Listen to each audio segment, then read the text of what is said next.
Hi everyone, welcome on my channel JMD education. बेटा ये मेरा न्यू चैनल है तो प्लीज़ इसे लाइक करें, सब्सक्राइब करें, शेयर करें और सपोर्ट करें मुझे, ताकि मैं आपके बाकी चैप्टर्स की भी वीडियो बहुत जल्दी लेकर आऊँ।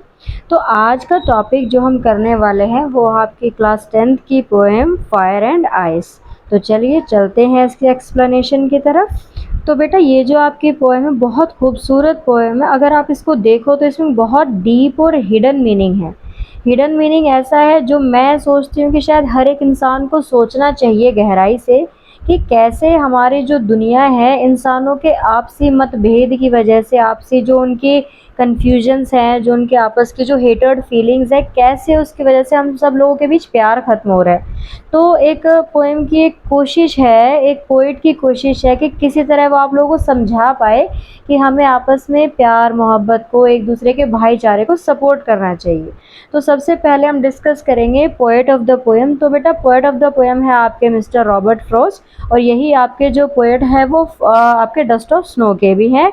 डस्ट ऑफ स्नो मैं पहले ही एक्सप्लेन कर चुकी हूँ, जो लिंक है आपको डिस्क्रिप्शन में मिल जाएगा, आप एक बार वहाँ से गो थ्रू कर लें।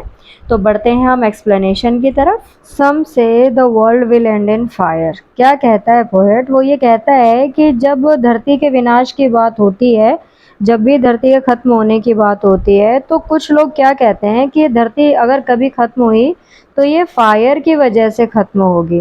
फायर जो है बेटा इस पोएम में बहुत सारी चीज़ों को शो कर रहा है। सबसे पहली मेन चीज़ है जो फायर है यहाँ शो कर रहा है एंगर को। एंगर मतलब गुस्सा। आपने कभी सुना होगा ना कि कभी कभी किसी इंसान में या किसी बच्चे में बहुत गुस्सा होता है तो क्या कहते हैं घर वाले कि अरे इसमें तो बहुत आग है। तो ये जो एंगर वर्ड है ये आपका फायर शो करता है। और भी बहुत सारे मीनिंग है, वो मैं आपको आगे आगे बताऊंगी, बट बेसिकली सबसे मेन फायर का मतलब है एंगर। तो कुछ लोग क्या कहते हैं कि अगर धरती के कभी खत्म होने की बात हुई ना, तो सबसे पहले धरती जो है आग की वजह से खत्म होगी, फायर की वजह से खत्म होगी। एक तरह से जो पोएट है वो दिखा रहा है कि कैसे जो है एक देश दूसरे देश से लड़ रहा है, कहीं पर बॉम्ब ब्लास्ट हो रहे हैं, कैसे जो है कंट्रीज एक दूसरे पर अटैक कर रही हैं एक दूसरे को जीतने के लिए, लोग आपस में कैसे लड़ रहे हैं, झगड़ रहे हैं। तो ये सारी चीजें जो है कहीं ना कहीं किसको शो करती हैं? फायर को शो करती हैं। अब आगे बढ़ेंगे। सम से विद आइस। और कुछ लोगों का कहना क्या है कि धरती अगर खत्म होगी तो आइस की वजह से खत्म होगी। बेटा आपके पोएम में जो ये आइस वर्ड है तो सबसे मेन ये जो हेटर्ड फीलिंग को शो करता है, नफरत को शो करता है। और भी मीनिंग है वो हम देखते हैं क्या क्या है। तो सबसे पहली बात बेटा, फायर किस किस को शो करता है? फायर सबसे पहले शो करता है इनटॉलरेंस को। इनटॉलरेंस मतलब बर्दाश्त करने की शक्ति ना होना। लोग एक दूसरे की किसी बात को बर्दाश्त ही नहीं कर रहे हैं। अगर कोई भी सही बात बोलते हैं तो उन्हें बुरा लगता है। दूसरी चीज क्या शो कर रहा है फायर? ग्रीड को। ग्रीड मतलब लालच। थर्ड चीज है एंगर, मतलब लोगों के अंदर इतना गुस्सा है, किसी की बात सुनकर खुशी नहीं है, मिनट में उन्हें गुस्सा आ जाता है और वो प्रोटेस्ट कर देते हैं, उल्टा जवाब दे देते हैं। चौथी चीज है एनमाइटी फीलिंग, मतलब एक दूसरे के लिए दुश्मनी की भावना होना। कोई भी किसी को आगे बढ़ता हुआ देखकर खुशी नहीं है, एक दूसरे के लिए मन में जलन की भावना है, जेलसी की भावना है, एनमाइटी फीलिंग है। सो ये सब चीजें जो है फायर को डिनोट करती हैं।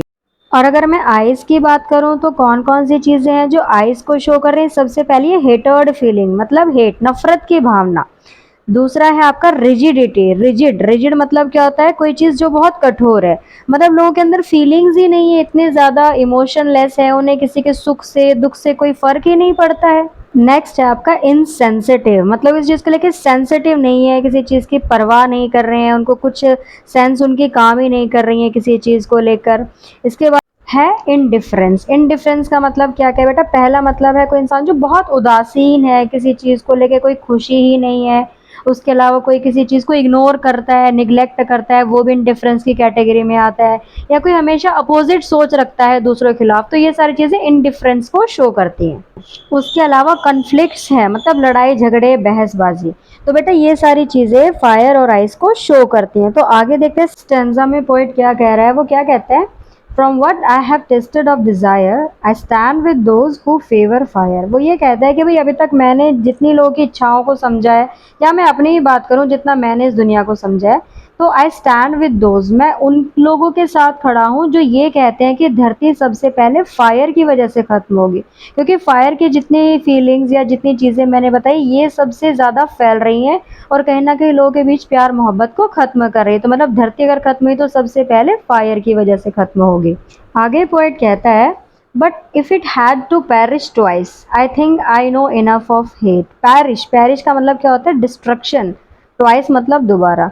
अगर किसी वजह से, फायर की वजह से डिस्ट्रक्शन के बाद भी धरती अगर बच गई, तो मैं क्या कहता हूँ, अगर दोबारा इसका खात्मा होना हुआ तो जितना मैं जानता हूँ कि आइस सफिशिएंट रीज़न रहेगा और आइस ही दूसरा रीज़न रहेगा, हेट जो है दूसरा रीज़न रहेगा, इसके खात्मे की वजह बनेगा। और ये आइस किसको शो कर रहा था? हेट को शो कर रहा था। और भी चीज़ें हैं वो सभी आपको याद हैं क्योंकि मैंने अभी बताई थी।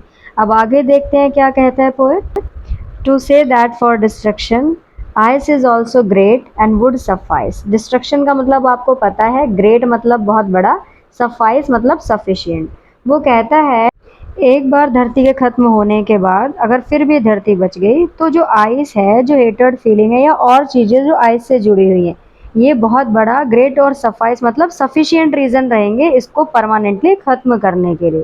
तो एक तरह से बेटा चैप्टर में अगर आप देखो तो फायर एंड आइस की जितनी भी जो क्वालिटीज़ हैं, जो ये चीज़ें आपस में लड़ रही हैं कि कैसे जो है धरती को ख़त्म किया जाए और कौन कौन सी वजह जो है रीज़न बनेंगे धरती के ख़त्म होने की। तो बेटा ये थी आपके चैप्टर की एक्सप्लेनेशन। आई होप आप लोगों को अच्छी तरह समझ आ गई होगी। तो कमेंट बॉक्स में बताएं कि एक्सप्लेनेशन समझ आई या नहीं आई। कोई प्रॉब्लम है तो आप पूछ सकते हैं। बाकी इसके साथ साथ हमेशा की तरह मेरा मैसेज, ये मेरा न्यू चैनल है, इसे लाइक करें, सब्सक्राइब करें और शेयर करें। बाकी पोएट्री की जो पोएटिक डिवाइसेस है उसके लिए मैं एक दिन अलग से एक स्पेशल वीडियो अपलोड करूँगी, आप उसकी मदद ले सके हैं। Bye bye.